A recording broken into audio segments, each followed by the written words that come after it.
Saudara dan saudari terkasih, Injil kita hari ini diambil dari Injil Markus bab 16 ayat 15 sampai 18. Lalu ia berkata kepada mereka, "Pergilah ke seluruh dunia, beritakanlah Injil kepada segala makhluk. Siapa yang percaya dan dibaptis akan diselamatkan, tetapi siapa yang tidak percaya akan dihukum. Tanda-tanda ini akan menyertai orang-orang yang percaya. Mereka akan mengusir setan-setan demi namaku. Mereka akan berbicara dalam bahasa-bahasa yang baru bagi mereka. Mereka akan memegang ular. Dan sekalipun mereka minum racun maut, mereka tidak akan mendapat celaka. Mereka akan meletakkan tangannya atas orang sakit, dan orang itu akan sembuh. Berbahagialah orang yang mendengarkan sabda Tuhan dan tekun melaksanakannya. Sabdamu adalah jalan, kebenaran dan hidup kami."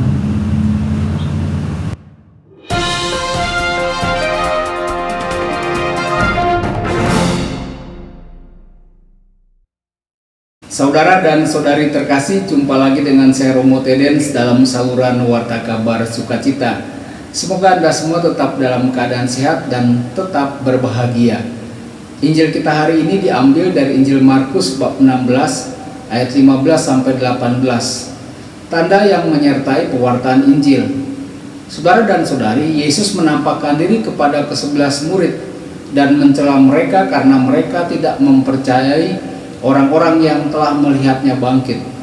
Sekali lagi Markus merujuk pada para murid yang tidak percaya pada kesaksian dari para pria dan wanita yang telah memiliki pengalaman tentang kebangkitan Yesus.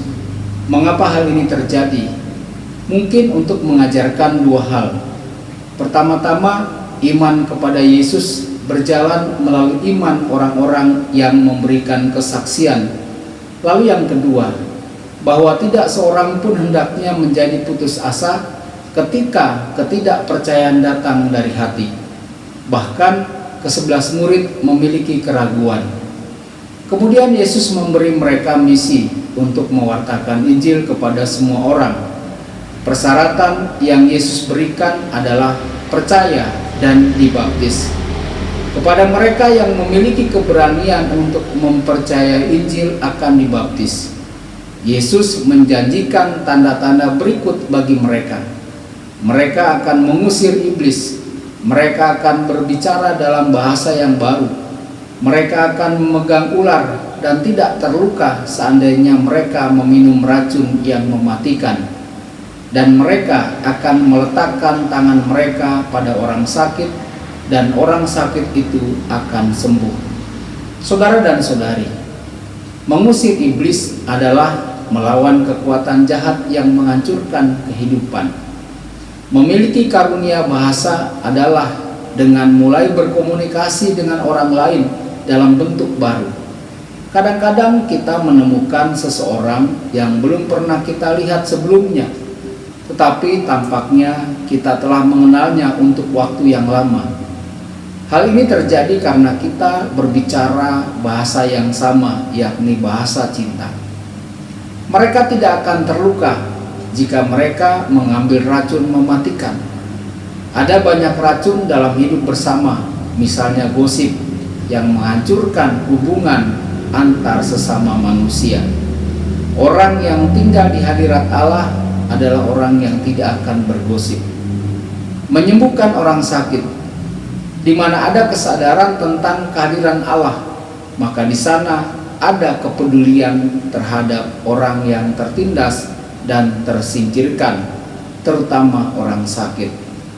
Hal yang membantu orang untuk sembuh dari sakit adalah ketika mereka merasa diterima dan dicintai. Lalu melalui komunitas, Yesus melanjutkan misinya. Yesus sendiri yang tinggal di Palestina, di mana dia menerima yang miskin pada masanya, mengungkapkan kasih Bapa. Yesus yang sama ini terus hidup di tengah-tengah kita dengan cara yang sama dalam masyarakat kita. Melalui kita, Yesus meneruskan misinya menyingkapkan kabar baik tentang kasih Allah kepada orang miskin.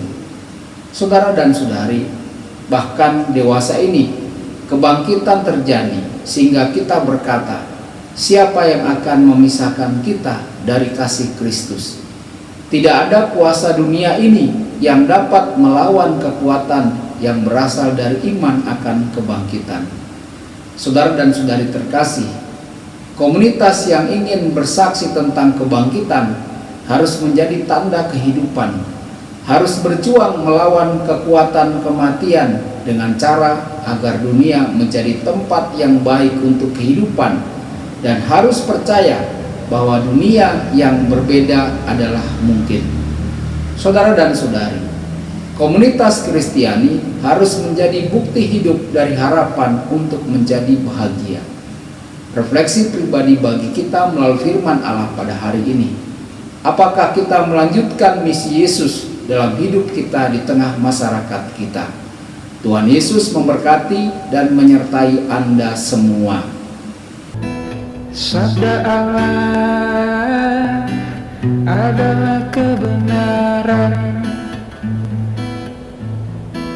Sabda Allah adalah kehidupan. Mari kita mencintainya, mari kita menghayatinya. Ya Tuhan yang ku muliakan, sabdamu angkat resahku.